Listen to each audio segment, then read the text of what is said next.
Hi, good morning. I'm Dave Camp, and I'm a former chairman of the Ways and Means Committee, but I'm currently with PwC as a senior policy advisor.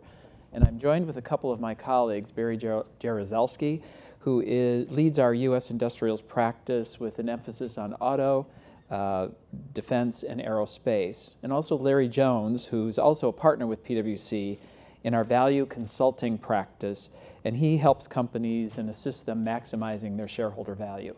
So one of the things that I'm here to talk about today is really this sort of sustainability of the Tax Reform Act, which I hear a lot about as I travel around the country. And I think there's really, clearly we've heard a lot about sort of the economic sustainability in the early part of this program. Certainly in the short term, it looks that way from the information that we've heard. But I think really the long-term political sustainability is something that really will depend on really this longer-term view of how it does, how wages increase, whether companies reinvest in the United States, whether jobs go up. But if you look at sort of why the Tax Reform Act happened, it really was a sense that the Great Recession was not recovering fast enough and that we needed to do more in terms of economic growth. And then secondly, one of the things was that we really weren't competitive as we look at competing around the world. So those two factors really drove tax reform. So I think it'll be very difficult going forward, given that the way the bill was put together and what was done, to completely unwind tax reform. We saw how difficult it was for Congress to try to unwind the Affordable Care Act. I think in some ways tax reform will be the same way. And if you look backwards at sort of the George W. Bush tax cuts, most of those were maintained in 2012 during the fiscal cliff, and most of those were made permanent. So going forward, I think you're going to see an attempt really to sort of address some of the shortfalls. It looks as though there'll be a tax reform 2.0 that addresses some of these individual provisions that expired in this current bill. But I think as you look at these, some of the changes on the international side of the tax bill, it's going to be very, very difficult, I think, to sort of go back to a worldwide system of taxation, for example, after making those changes. And if you look going forward, let's assume the Congress completely changes hands, there's a Democrat House, a Democrat Senate, and say after 2020, Democrat President. If you look at sort of some of the ideas that Democrats have put out there, if they were to take the majority and have sort of all the levers, you'd still, unless you're doing something in reconciliation, need 60 votes in the Senate. But if you look at their infrastructure bill, it really would depend on what they want to spend things on and what they might need the money for. But even in that proposal, Democrats raised the corporate rate to 25%, reinstated the individual top rate, and repealed some of the estate tax changes. I think two areas probably, but I don't think you see the corporate rate going back to zero. So I'm really interested in hearing from my colleagues on some of the other matters. It's all yours. Okay, thanks, David. Obviously, as consultants consulting to corporate America, I mean, we're focused on what are companies actually going to be doing with the funds that have been freed up. I mean, clearly, as the previous segment highlighted, shareholders are going to get a fair share of what happened, but we're really focused on what are you going to do with the money for enhancing the internal operations of companies. And I mean, there's two big things. People are going to be looking for ways to drive growth. One, inorganically. You're already seeing a surge of mergers. I think we've already hit the $1 trillion mark for the year, which is going to make it another record year for merger activity. But the other big piece is investing in organic growth and building capabilities. And from the recent survey that PwC conducted of what people are planning to do with the proceeds and the benefits from the tax bill, two areas kind of popped to the top. I mean, the first is 61% of companies said they were going to actually increase R&D spending.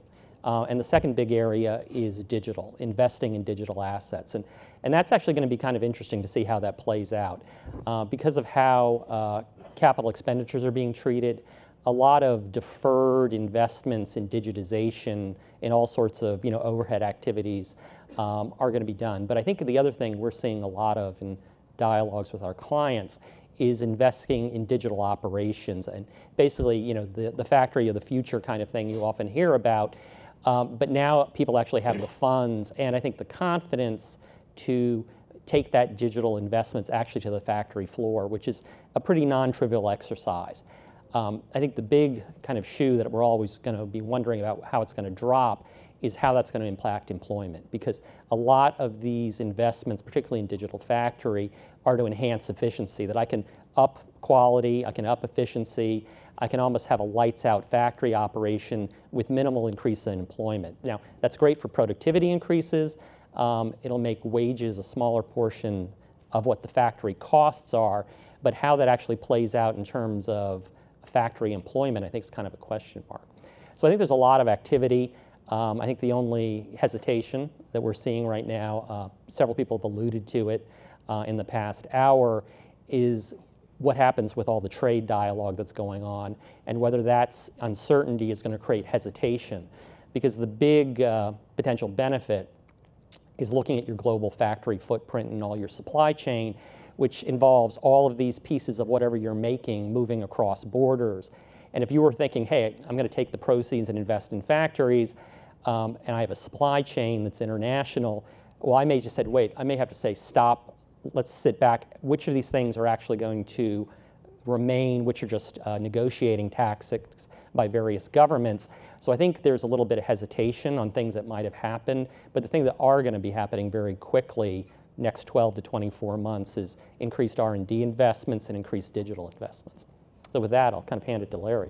Yeah, I think Barry, those are really good insights. And I think as you kind of drill down from the macro level to kind of micro decisions that companies are making every day on where to invest, it gets really interesting. So I got a news story here. Taxes are really complicated, coming from an accountant. And that's really true. And actually the impact of tax reform impacts different investments quite differently. So if, I think as was mentioned earlier, if you had like a 10% internal rate of return project, ROI project, depending on where you're investing and the impact of tax reform, that return could go up 3x, 30%. So you really want to invest in that. Or it could literally change nothing. And so when you're talking about R&D and when you're talking about capital expenditures and you're talking about investment in the United States, especially for domestic and even small businesses, some of those investments are much more attractive than they were a year ago. And that's just, that's not politics, that's just math. And so the challenges that I see companies are facing is how to deal with that math. And to be frank, most companies don't think about taxes every day. And they don't actually think about taxes oftentimes when they make big capital decisions and strategy decisions. I've been doing this for more than 2 decades, and it's always been, in many companies, it's an afterthought. And I think the challenge that companies are here is that tax has to be part of the equation. It has to be at that table when you're thinking about allocating capital. It has to be considered when you're making a deal. Otherwise, you might way overpay, or you may lose out on a great opportunity. And so what we're seeing companies do to react and actually execute against the benefits of tax reform is really raising the profile of the tax department, the head of tax, and having that really becoming integrated into the business. And I think that's actually a very good thing, and I think it's a real positive thing for companies to embrace. That's a very important point. I've seen that as I've traveled around, that the tax departments really need to engage with the C-suite in a way maybe they hadn't before tax reform. They had a lot of practice as there were some proposals on tax reform over the last few years.